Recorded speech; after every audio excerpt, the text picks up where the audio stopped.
Hoje, irmãos, apesar de que, vejam bem, apesar hoje, 22/10/2022, completam 178 anos que houve o grande desapontamento entre o povo de Deus que aguardava a volta de Jesus.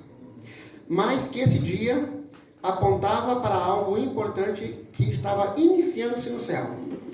22/10/1844, iniciou-se o julgamento no céu.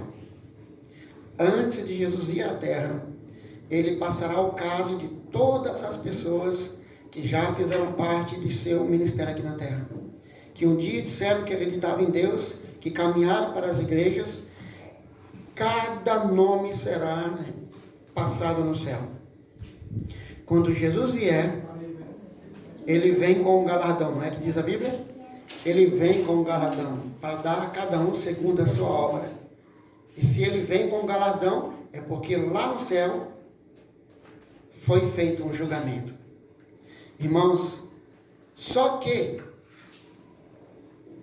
o dia da comemoração, digamos assim, não é 22/10 de cada ano, sim? E sim o dia 10 do 7º mês judaico.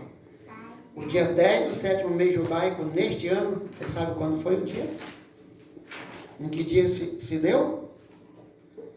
O dia 10 do 7º mês judaico foi no dia 4 de setembro. Já passou. Você sabia que tem os adventistas, chamados Adventistas da Reforma? Eles têm esse dia, estão sempre ligados nesse dia, no dia 10 do 7º mês judaico. Porque eles acreditam que, assim como Jesus entrou no santuário, num dia 10 do 7º mês, ele sairá de lá em um dia 10 do 7º mês. Não sabe de que ano. Por isso eles estão lá firmes. Mas isso não interessa, irmão. Eu digo para você que é adventista da Reforma, isso não é tão importante, não.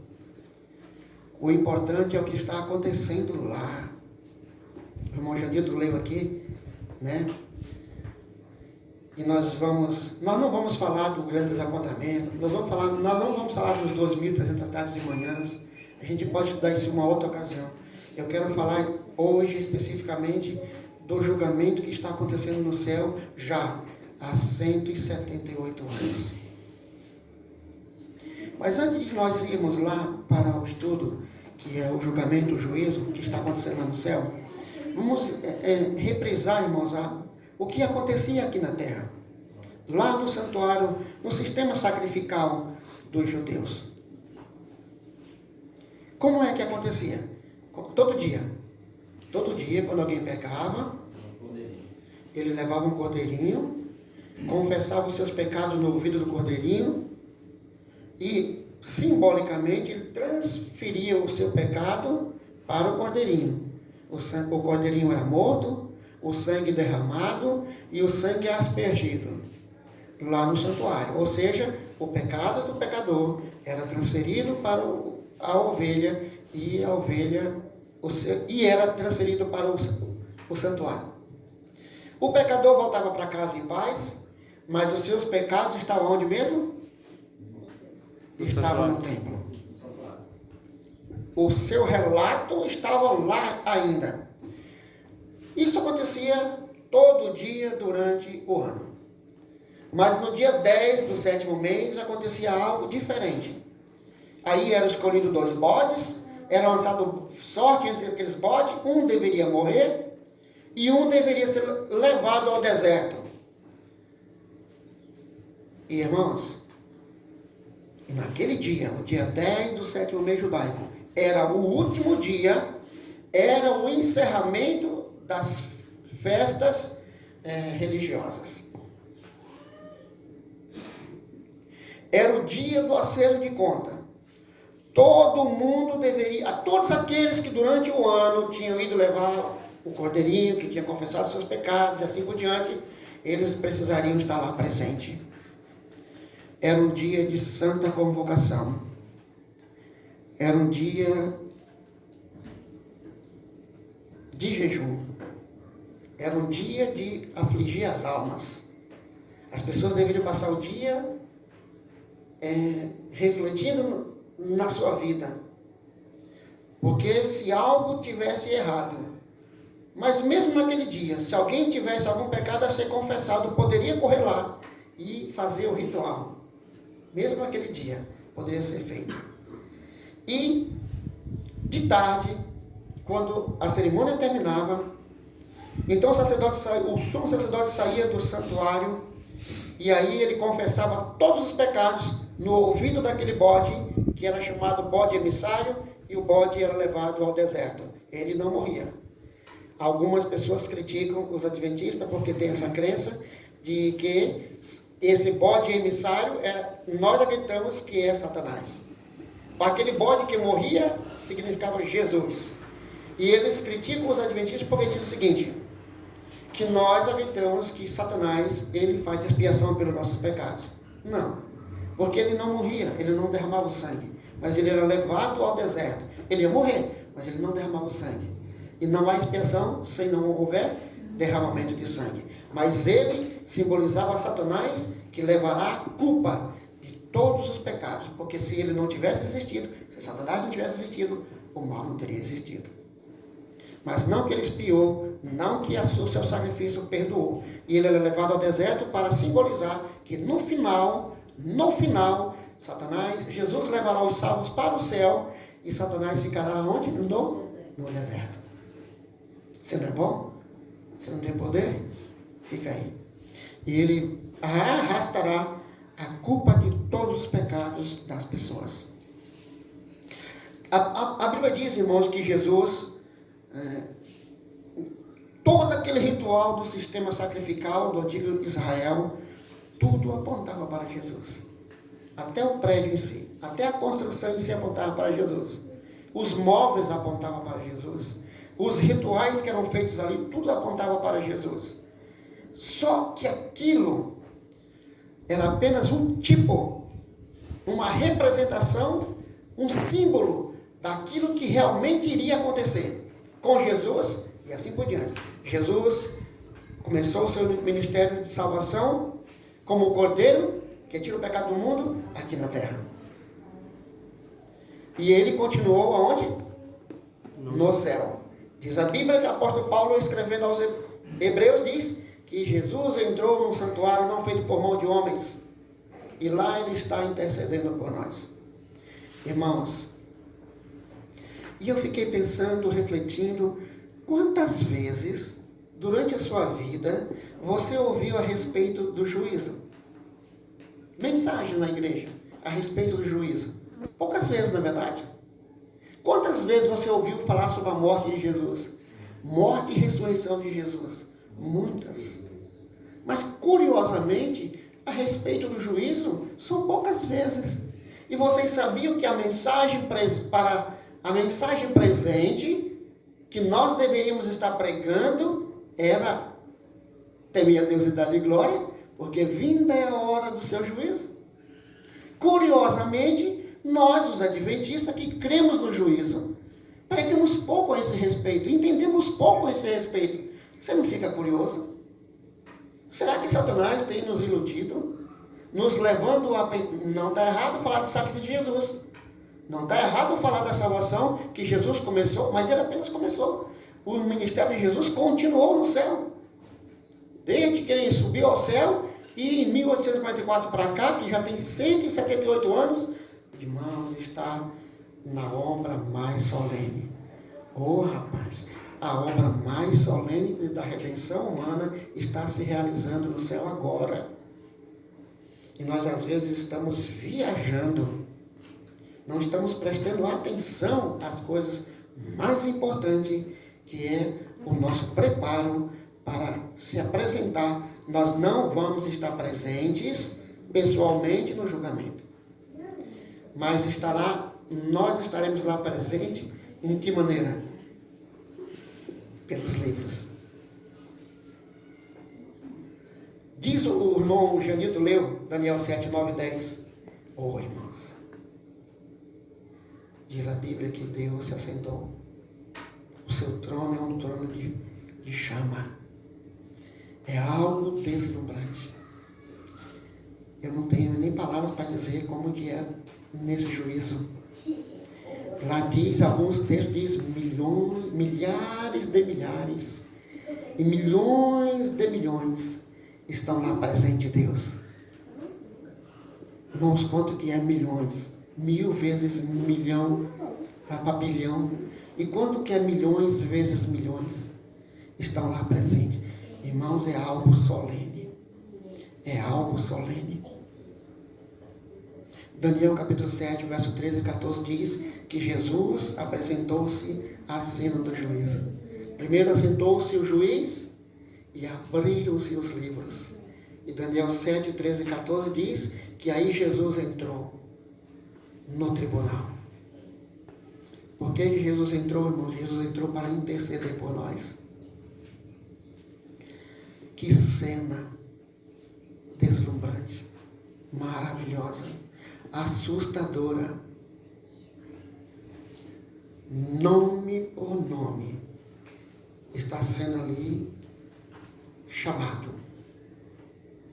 Esse livro nós cantamos. O juízo se assentou, abriram-se os livros. Quem é que vai continuar em pé, irmãos? Nem todas as pessoas serão julgadas nesse juízo. 1 Pedro capítulo 4, verso 17, nós não precisamos ler. Vamos ler. 1 Pedro 4, 17. Eu estou preocupado com o tempo. Quem encontrar pode ler. 1 Pedro 4, verso 17. 1 Pedro 4, 17. Bem alto. Encontrei ainda não, peraí. Porque a ocasião de começar o juízo pela casa de Deus é chegada. Ora, se primeiro vem por nós, qual será o fim daqueles que não obedecem ao Evangelho de Deus? Quem é que será julgado? Os da casa de Deus. Quem só será julgado? Ou os casos de quem serão julgados apenas? Apenas os da casa de Deus. Você um dia aceitou Jesus? Você um dia participou disso que é de Deus? Então Deus vai chamar o teu nome lá. Todos aqueles que aceitaram o plano da salvação, irmãos, serão levados a juízo. E os ímpios? Irmãos, os ímpios nem passarão pelo julgamento. Os ímpios nem passarão pelo julgamento. Para quê? Eles já estão condenados. Eles mesmos se condenam. Lembra da história que nós contamos hoje aqui do nosso amigo? Ele ri, ele tira sarro. Que vai para o inferno mesmo. O apóstolo Paulo diz, irmãos, em Romanos, que os que pecaram sob a lei serão julgados. Mas os que sem lei pecaram, sem lei já estão condenados. Já estão condenados. Irmãos, o ímpio está condenado. Mas a Bíblia diz aqui, irmãos, em Daniel, capítulo 12, verso 1, Apocalipse 20, verso 12, Apocalipse 21, verso 27. Vamos nesses versos? Vamos rapidinho, irmãos. Daniel 12, verso 1, Apocalipse 20, verso 12 e Apocalipse 21, verso 27. Daniel 12. 12, verso 1. 12, 1. Pode ler. 12, verso 1. Nesse tempo se levantará Miguel, o grande príncipe, o defensor dos filhos do teu povo, e haverá tempo de angústia, qual nunca houve, desde que houve nação até aquele tempo. Mas naquele tempo será salvo o teu povo, todo aquele que for achado inscrito no livro da vida. Oh, irmãos, quais são os livros que estarão nesse julgamento? Um deles é o quê? O livro da vida. Quem é que tem o nome no livro da vida? Todos aqueles que um dia aceitaram Jesus como seu Salvador.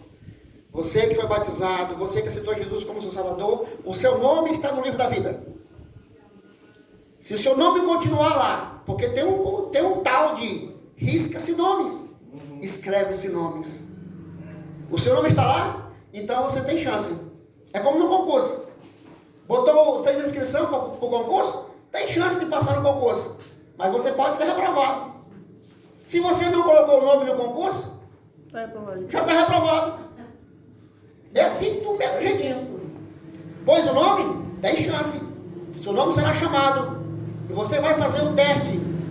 Passa ou não passa? Mas eu quero chamar a atenção para um dos livros, é o livro da vida. Apocalipse capítulo 20, verso 12. Eu estou aqui no 20, verso 12. Que diz aqui? Ei, você, vai para o 21, Melissa. 21, verso 27. 20, verso 12. E o mar entregou os mortos que neles havia. E a morte... Opa, estou lendo errado. Eu vi os mortos, pequenos e grandes, em pé diante de Deus. E os livros foram abertos. E outro livro foi aberto, que é o livro da vida. E os mortos foram julgados pelas coisas que estavam escritas nos livros, de acordo com as suas obras. Tudo registrado. E um dos registros está no livro da vida. Vai, Melissa. Apocalipse 21. 27. Nela não entrará nada que seja impuro, nem o que pratica abominação e mentira, mas somente os inscritos no livro da vida do Cordeiro. Irmãos, quer se salvar? Quer ir para o céu? Coloque o seu nome no livro da vida. Você terá uma chance.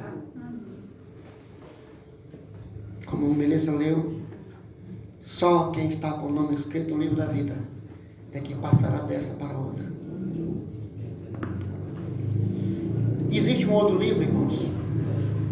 Um livro de memórias. Podemos dizer o livro memorial. Que livro é esse? É um livro que está escrito todas as nossas ações. Todas as nossas boas ações. Malaquias 3,16. Vamos ler rapidinho. Malaquias 3,16. Quem encontrar pode ler. Vamos ler. A importância aqui é a rapidez. Malaquias 3,16. Uma outra pessoa rapidinho correndo lá em Neemias, capítulo 13 e o verso 14. Neemias 13, 14 e Malaquias 3,16. Me perdi aqui. Eu já estava no... e virei a página. Malaquias 3,16. Vamos lá, é isso. 3,16. Então, os que temiam o Senhor falavam uns aos outros. O Senhor atentava e ouvia. Havia um memorial escrito diante dele, para os que temem ao Senhor e para os que se lembram do seu nome. Há um memorial diante de Deus. Para quem? Para os que temem ao Senhor. Neemias 13, verso 14. Vamos lá? Neemias 13, 14. Capítulo 13, o verso 14.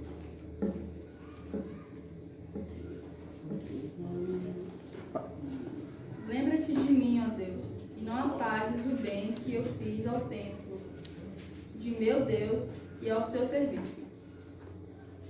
Há um memorial. Nós vimos o livro da vida.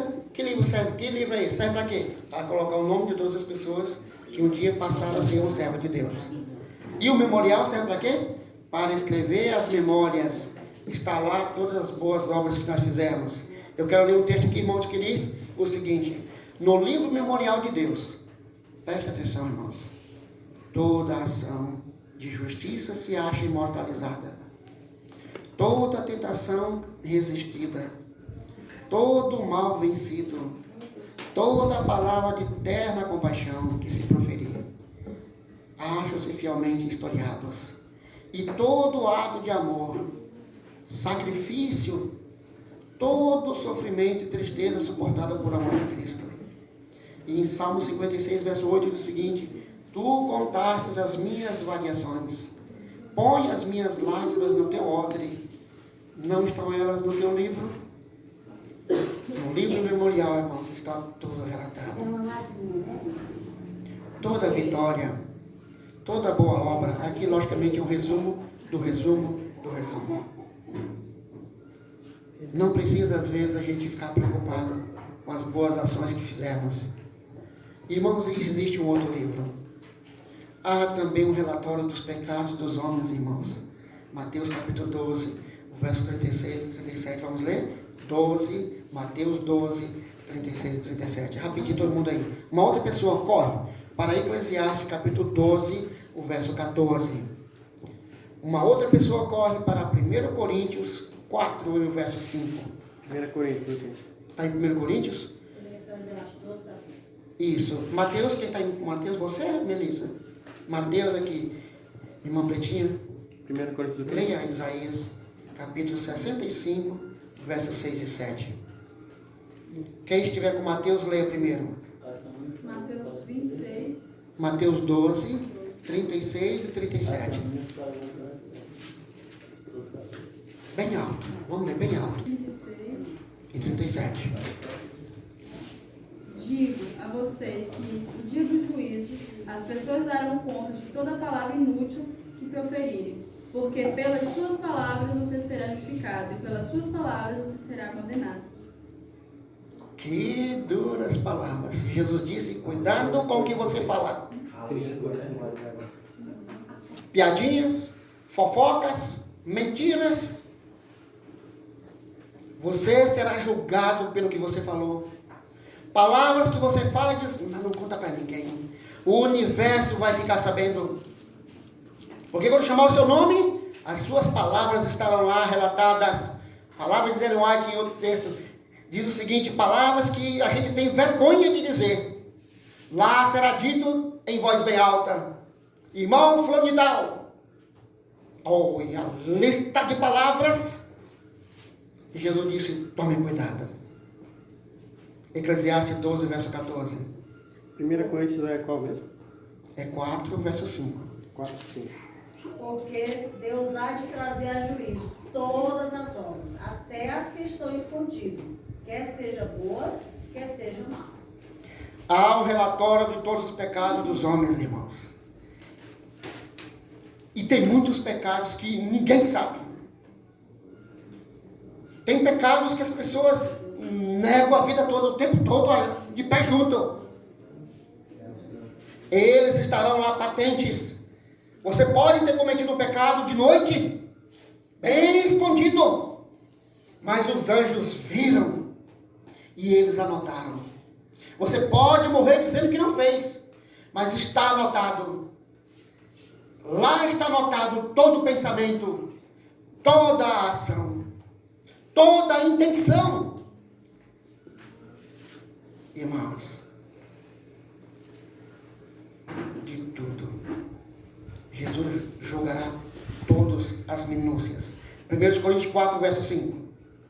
Portanto, nada julgueis antes do tempo, até que venha o Senhor, o qual não somente trará à plena luz as coisas ocultas das trevas, mas também manifestará os desígnios dos corações. E, então, cada um receberá o seu louvor da parte de Deus. Amém, meu Pai. Quantas pessoas, irmãos, quando chamar o seu nome no livro, no céu, e vier o relatório das obras ocultas, diz o apóstolo Paulo aí, nada vai passar. Nós temos um anjo. O anjo sabe tudo a nosso respeito. Mas o outro amigo dele aqui não sabe. Certo? E o outro amigo diz, rapaz, essa pessoa que você acompanha fez tudo isso? Fez. Anotei tudo. Tudo. Por que Deus faz isso, irmão? Porque Deus é carrasco? Não. É porque Deus é justo. E Ele não vai deixar passar nada. Não que Ele esteja preocupado de querer ver defeito. É porque no dia do julgamento, se Ele deixar passar alguma coisa, terá alguém para acusar. Talvez, quem sabe, nós mesmos vamos acusar. Mas o Senhor não lembrou de tal obra boa que eu fiz. Não se preocupe não. Está tudo relatado. Tudo. Boas e más, como você leu, irmã. Tudo que está encoberto. Quer seja bom, quer seja mal. Isaías 65, versos 6 e 7. Das vossas iniquidades e também das iniquidades de vossos pais, diz o Senhor. Os pais queimaram incensos nos montes e me acamparam nos outubros. Pelo que eu vos medirei totalmente a paga devido às suas obras antigas. Que texto, irmãos. Sabe, eu falei aqui, eu li aqui, e vocês sabem demais, todo mundo, isso não é novidade. Nós falamos aqui que Jesus é nosso advogado lá no céu.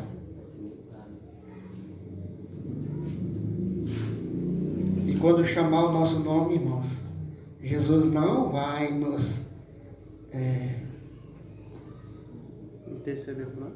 não, eu encontrei desculpar.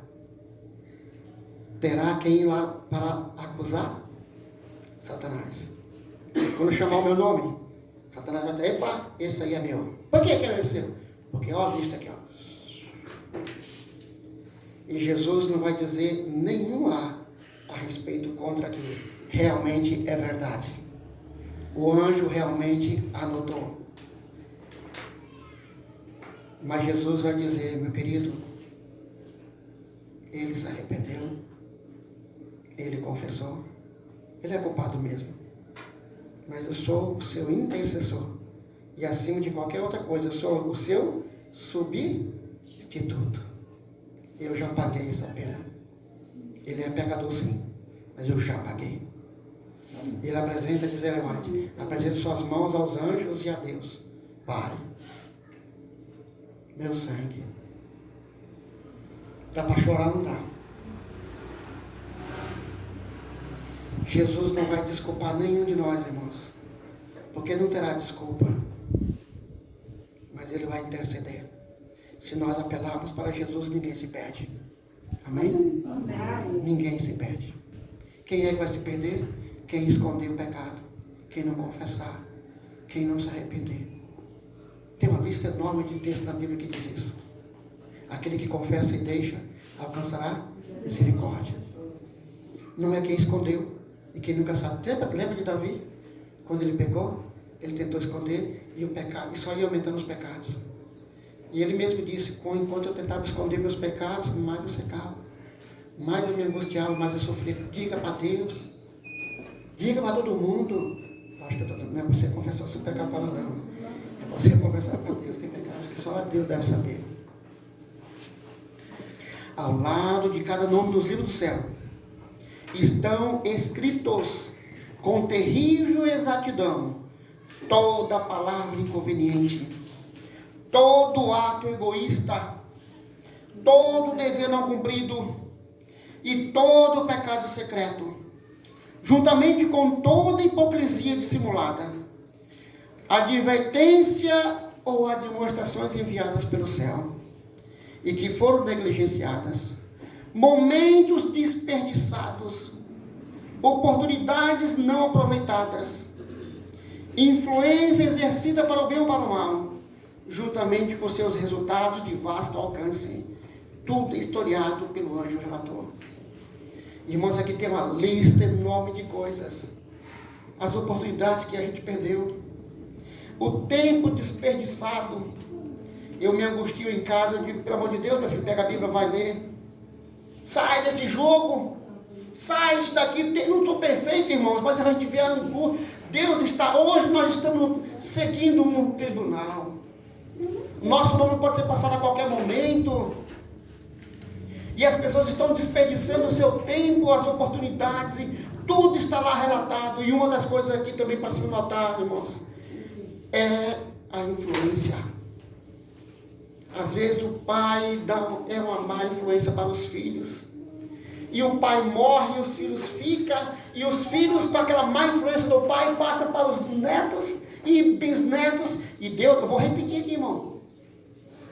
A influência exercida para o bem ou para o mal, juntamente com seus resultados de vasto alcance.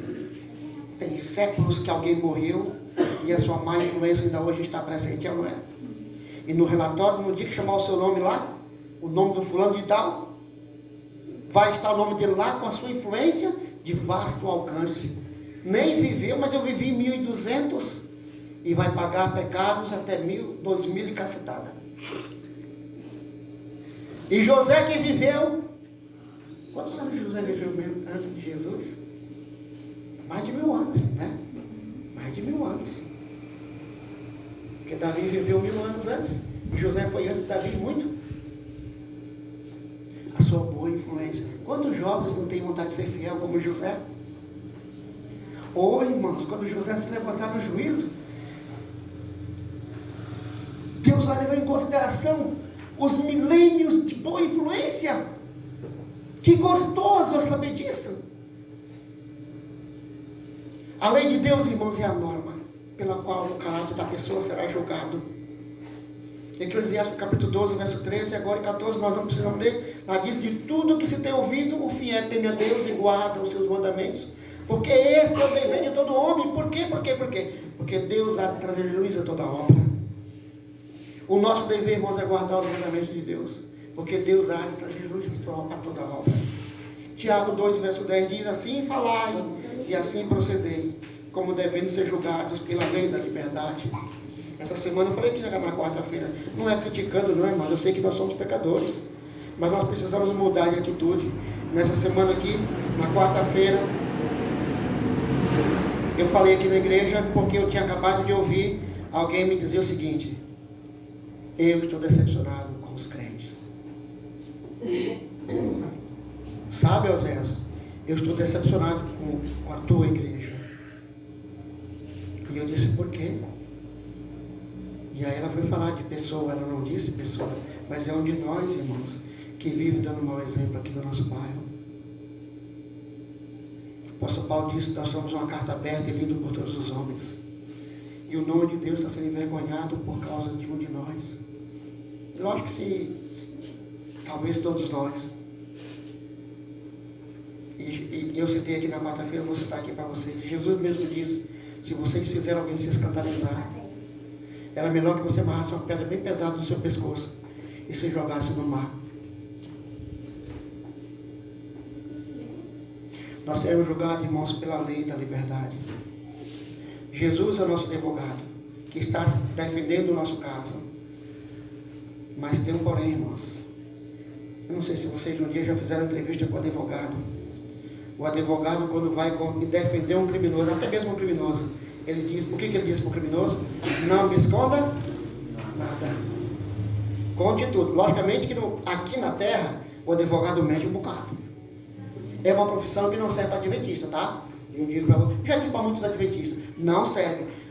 O advogado que é honesto passa fome, porque ele escuta do criminoso tudo a verdade. Ele disse: você precisa contar tudo para mim. Mas lá na hora ele encobre, ele mente, ele engana. Porque também se ele chegar no tribunal e dizer: não, realmente ele é, acabou. Pronto, condenado. Que advogado é esse? Não é verdade? Essa profissão não serve. Não serve. Ah, mas tem muita gente. Tem. Mas vamos comparar aqui advogado. Se você é honesto, então você vive passando fome. Porque quem ganha dinheiro, que defende o mal, a mentira, engana, trapaceia e assim por diante. É ou não é? Quando alguém tem... Diga, o que disse? Pode falar. Nem os advogados também não é legal. E desse eu ouvi uma piada, eu não vou contar a piada porque a piada é feia. Uma lista de profissões. E na lista de profissões tinha um advogado, que era trapaceiro, que bota para massacrar as pessoas. Diga. Conta-se uma história de Profissão. Tem uma profissão, parece ser bem simples. Secretária. Mente que só. Mente que só. Irmão, tem profissão que não serve para adventista, para cristão. Mas vamos continuar aqui. Preste atenção ao que eu vou ler. Quando alguém tem pecados que permaneçam nos livros de registro. Irmão, os nossos pecados estão lá nos registros, ok? Quais são os pecados que continuarão lá? São os que não houve arrependimento, nem perdão. Mas qual é a condição para não haver perdão? Não haver arrependimento e não haver confissão. Todos os pecados, irmãos, que foram confessados, que realmente houve um arrependimento, e aí é só Deus que pode julgar, todos eles serão apagados. Então eu vou repetir aqui. Quando alguém tem pecados que permaneçam nos livros do registro, para os quais não houve arrependimento nem perdão, seu nome será omitido do livro da vida, será riscado do nome da vida. E o relato de suas boas ações apagados do livro de memorial de Deus. Tudo que a gente fez de bom, se nós tivermos algum pecado não confessado, irmãos, é por isso que nós devemos confessar os pecados um por um. Nunca deixar se pôr o sol com os nossos pecados. E se nós não tivermos arrependido, irmãos, peça para Deus arrependimento. Deus tem o poder para fazer isso. Tem pessoas que dizem assim, eu não me arrependo do que eu faço, não é verdade? Tem pessoas que falam assim. Se arrepende do que não fez. Se arrepende do que não fez. Mas e se fez? Não se arrepende do que faz, se arrepende do que não fez. Ele Ele ia fazer fazer mal. mais. Ah, entendi. Irmãos, olha que texto. Olha que texto. Ezequiel 18, verso 24. Vamos ler? Ezequiel 18, verso 24. Ah, mas eu fiquei 99 anos na igreja e só no último ano, antes de quase de morrer, foi que eu cometi o pecado e eu não confessei. Tudo perdido. Ezequiel. 18, o verso 24. Vamos ler?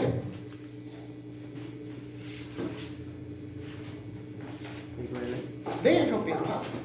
Mas, desviando-se o justo da sua justiça e cometendo iniquidade, fazendo segundo todas as abominações que fez o perverso, acaso viverá? De todos os atos de justiça que tiver praticado, não se fará memória na sua transgressão com o que transgrediu no seu pecado que cometeu, neles morrerá. Viu aí, irmãos? O que está dizendo aqui? Se o justo, lá no final da sua vida, cometeu alguma coisa, não confessou, não se arrependeu, todas as boas obras serão apagadas. O seu nome será riscado do livro. Êxodo capítulo 32, verso 33, lá diz, aquele que pecar contra mim, eu riscarei do meu livro. Irmãos, nós temos o nome escrito no livro da vida. Amém por isso. Mas o nosso nome passará em revista. E se por acaso tivermos algum pecado lá, não confessado. Se por acaso tiver algum pecado não arrependido. Se por acaso o nosso arrependimento for falso. Porque tem esse, viu? Ellen White diz em nenhum dos textos dela o seguinte: há arrependimentos dos quais precisamos se arrepender. Se arrepender de ter se arrependido, porque é falso esse arrependimento. Você comete uma coisa e aí leva as consequências, aí diz assim, eu me arrependi. Será que se arrependeu mesmo? E daqui a pouco comete o mesmo. Está sofrendo as consequências, né? Então vamos lá, vamos continuar. Embora, irmãos, nós estamos vivendo no dia da expiação, desde 1844, 178 anos que começou o julgamento no céu. O nome de quais pessoas serão passadas lá no... Vamos dar uma revisão aqui? O nome de quem será passado nesse juízo? O nome de todas as pessoas que foram servos de Deus. Qual foi o primeiro nome a ser passado? A certeza disso. Quem foi? Abel. Primeiro a ter morrido. Começou na casa de Deus e começou pelos que já morreram. Embora todas as nações devam passar em juízo perante Deus, examinará ele o caso de cada um, com um exame tão íntimo e penetrante, como se não houvesse outro assim na terra. Alguém pode estar pensando, mas tem bilhões e bilhões de casos para ser passado. Deus vai esquecer de mim. Ele não vai ver os detalhes. E o caso será tão íntimo e penetrante, como se não houvesse outro assim na terra. Cada um deve ser provado e achado sem mancha ou ruga ou coisa semelhante. E aí eu vou continuar ainda mais. Há muitos anos esta obra está em andamento. Breve ninguém sabe, quão breve passará ela ao caso dos vivos. Marcos capítulo 3, 33 e 35. 3, o verso 33 e o verso 35 e 36 diz, vigiai e orai, porque vocês não sabem a que hora chegará o tempo. Você não sabe, irmão, nenhum de nós sabe a que hora nós vamos bater as botas. E na hora que morreu tudo acabou. Em Apocalipse capítulo 3, o verso 3 diz, se não vigiares, virei sobre ti como um ladrão, e não saberás a que hora sobre ti virei. Perigosa é a condição dos que, cansando de vigiar, volvem às atrações do mundo, enquanto o homem de negócios está absorto em busca de lucros, enquanto o amante de prazeres procura satisfazer aos mesmos, enquanto a escrava da moda está a arranjar os seus adornos. Pode ser que naquela hora o juiz de toda a terra pronuncie a sentença: pesado fostes na balança e foste achado em falta. Oh, irmãos, quantos serão pegos de surpresas? Ellen White diz em um dos textos, irmãos, que muitos adventistas, muitos mesmo estão dormindo, e eles vão acordar tarde demais. Que não seja nenhum de nós. Amém. Que nós estamos dormindo, sim, é verdade. As virgens, todas elas dormiram, mas que nós estejamos dormindo preparados. Amém. Amém. Com o Espírito Santo de reserva, para quando vier o atraso do noivo, quando vier a tribulação, estejamos preparados. Irmãos, para concluir, quero fazer algumas perguntas para a gente pensar. No dia do juízo típico, o sumo sacerdote usava em suas vestes, irmãos, campainhas, para que o povo estivesse acompanhando sua atividade. Apesar de as pessoas não estarem lá dentro, não estarem vendo o sacerdote, eles estavam acompanhando, ouvindo. Opa, ele está intercedendo por mim, ele está lá trabalhando por mim. A mesma coisa acontece no céu, irmãos. Nós não estamos presentes no céu, mas nós podemos ter certeza. Deus deu várias provas de que ele está intercedendo por nós. Devemos ter confiança, confiar que temos um advogado que está no céu intercedendo por nós. E aí vem a pergunta: quem de nós, irmãos, deseja estar atento de agora em diante no juízo que se realiza no céu? Eu desejo, irmãos. Eu quero estar atento 24 horas por dia. Eu não sei a que hora da madrugada, a que hora do dia, a que hora serão o meu nome passará em revista. Eu não sei quão breve passará o meu nome lá no céu. Eu quero estar atento. Você quer estar atento também? Irmãos, no dia da expiação, o povo deveria fazer 4 coisas. Primeiro, era um dia de santa convocação. Todos que queriam ser perdoados, irmãos, deveriam estar perante o santuário. Deveriam estar reunidos todos juntos, todos aqueles que estavam querendo o perdão. Tem pessoas que abandonam a igreja, abandonam a congregação. Diz o apóstolo Paulo: não devemos fazer isso. Devemos estar reunidos com aqueles que estão acompanhando o tribunal do céu. Irmãos, você deseja estar reunido com aqueles que estão acompanhando o julgamento no céu? Amém. Que você deseja estar com aqueles que estão atentos ao juízo no céu? A segunda coisa que eles faziam, irmãos, que eles teriam que fazer, eles deveriam afligir as vossas, lá diz: afligireis as vossas almas. Naquele dia, irmãos, era um dia de exame de caráter. Será que eu mesmo pedi perdão? Será que eu vou ser perdoado? Irmãos, quem de nós se promete a partir de hoje examinar o nosso caráter? Procurar refletir o caráter de Cristo, irmãos. Temei a Deus e dar-lhe glória. Esse texto, ele é muito profundo, mas com essa tradução nossa portuguesa não fala nada. O que é temer? O que é temer? É ter medo? O texto está dizendo que é para ter medo? Não, irmãos. Respeitar e reverenciar e obedecer. Dai glória, porque vinda é a hora do seu juízo. Ô amigo, dar glória a Deus não é gritar glória, aleluia. Dar glória a Deus, resumindo a história, é o seguinte: dar glória a Deus, irmãos, é refletir o caráter de Deus. Quando nós refletimos o caráter de Deus com bondade, nós damos glória a Deus. Quando nós suportamos a provação em nome de Jesus, nós damos glória a Deus.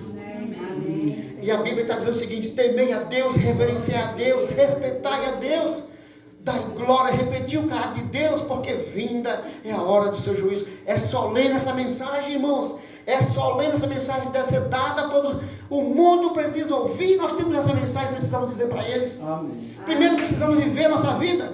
E se nós estamos com nossos defeitos de caráter, peça para o irmão, você que tem nós temos essa capacidade, eu já tenho repetido muito, nós temos a capacidade de ver o defeito dos outros, não é? Mas peça a Deus humildade e diga para irmão, você que me conhece, irmão, quando eu cometei algum erro, você me repreenda na cara, diga para mim, irmãos. Irmãos, nesta época de juízo, nós deveríamos estar refletindo sobre o nosso caráter, as nossas falsidades, os nossos enganos, o nosso orgulho, o nosso fingimento, as nossas invejas. Para aqueles que queriam ser perdoados, deveriam passar aquele dia todo orando, jejuando e implorando a Deus e refletindo na sua vida. Nós podemos passar essa vida toda em jejum? Nós não podemos passar a vida toda em jejum, mas nós podemos passar a vida toda controlando o nosso apetite, não é? É isso que Deus espera de nós, irmãos. A terceira coisa que eles deveriam fazer, irmãos, sabe qual era? Oferecer a oferta queimada ao Senhor. Oferecer sacrifício a Deus, que é o nosso culto racional. Prestar um culto, uma obediência a Deus racional. Devemos a cada dia ser transformados, como diz o apóstolo Paulo, mas vos transformeis de acordo com o conhecimento que vocês vão tendo. Hoje você faz uma coisa errada, amanhã você deixa de fazer, porque você passou a ter aquele conhecimento. E Deus vai exigir de você. Lembra que nós lemos aqui? Que Ele vai exigir as oportunidades. É assim por diante. Quem de nós, irmãos, promete, a partir de hoje, se oferecer em sacrifício a Deus? E Jesus diz: aquele que quer se salvar, negue-se a si mesmo. Tome sua cruz e siga-me. Quem de nós, irmãos, eu tenho vontade demais de me oferecer um sacrifício verdadeiro. E a última coisa, irmãos, que eles deveriam fazer era nenhuma obra fareis. Aí você pensa, então não vou trabalhar nunca mais. Não vou trabalhar nunca mais. Não é isso não, irmãos. Eu posso estar dando interpretação errada. E vocês podem me corrigir aí nos comentários. Nenhuma obra fareis, irmãos. Não ponha nada de obras na frente de Deus. Primeiro Deus e depois as outras coisas. Depois, irmãos, o que nós fazemos? Pessoas colocam o estudo na frente, colocam o namorado na frente, colocam o cônjuge na frente e vai colocando tudo na frente de Deus. Nenhuma obra fareis, irmãos. Não põe nada na frente de Deus. Irmãos, se fizermos isso, quem promete a partir de hoje procurar pôr os interesses do céu em primeiro lugar? Qual é o interesse do céu, irmãos? É buscar a nossa salvação. Esse é o interesse do céu. Já tem milênios que o céu está trabalhando para nos salvar. Irmãos, se fizermos isso, quando o nosso nome for chamado, haveremos de continuar com os nomes no livro da vida. Amém? Amém. E entraremos para sempre no gozo eterno. Amém. Amém. Vamos ficar de pé e orar. Vamos orar então, irmãos. Obrigado, ó Pai, pela grande oportunidade que você tem nos dado de oferecer a Deus como salvação, a Jesus como nosso Salvador. E abra nossos olhos, ó Pai, para vermos as cenas que estão se rolando no céu, onde nós temos os livros que serão abertos, e que lá nós temos o nosso advogado, o nosso substituto. Ó Deus, dai-nos um espírito de humildade, para que possamos, ó Deus, não deixarmos nenhum pecado sem ser confessado. Se porventura tiver algum pecado em nossa vida, que não há arrependimento,